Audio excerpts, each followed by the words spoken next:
आणि या सामन्याचा पहिला चेंडूच सांगून जातोय की मॅच पिक्चर अभी बाकी है मेरे दोस्त. 5 चेंडू मध्ये 6 धावा. चेंडू हवेमध्ये, कितनी दूर, क्या वहां पे कैच पकड़ेंगे?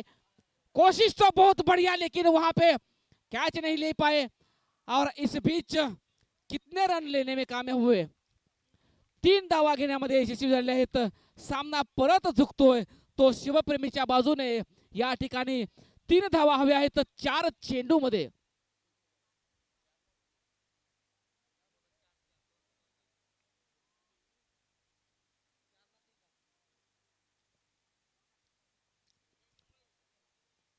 चार चेंडू मध्ये 3 धावा. अगर ये कैच होता तो शायद मैच होता.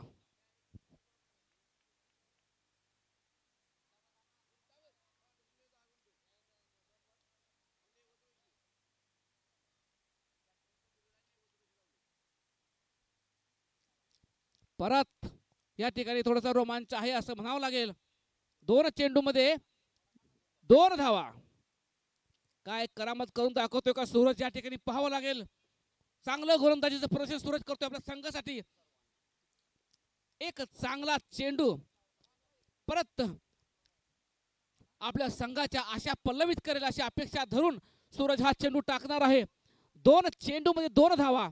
हा चेंडू अत्यंत महत्त्वाचा असणार आहे. हा चेंडू निकालादायी असणार आहे. पाहूयात कशा पद्धतीनं हा चेंडू टाकतोय आणि कशा पद्धतीनं या चेंडूचा सामना करतोय तो निलेश पाटील.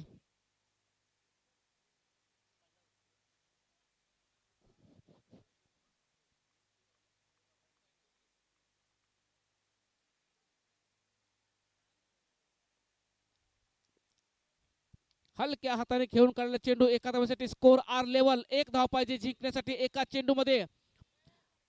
अंपायर लक्ष ठेवायचं आहे.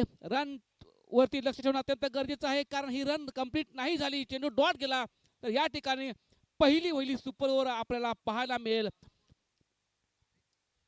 आणि जर 1 रन काढली तर या ठिकाणी शिवप्रेमी जिंकतोय.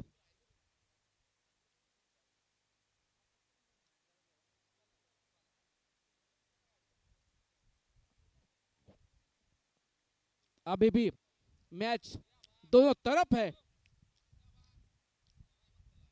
50-50 मैच अभी भी. दिल थाम के बैठिए,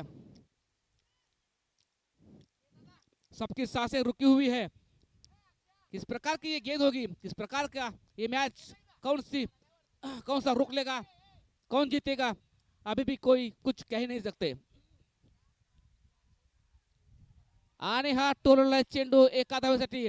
शिवप्रेमी शेवटच्या चेंडूवरती या ठिकाणी विजय संपादन करताना. डीजे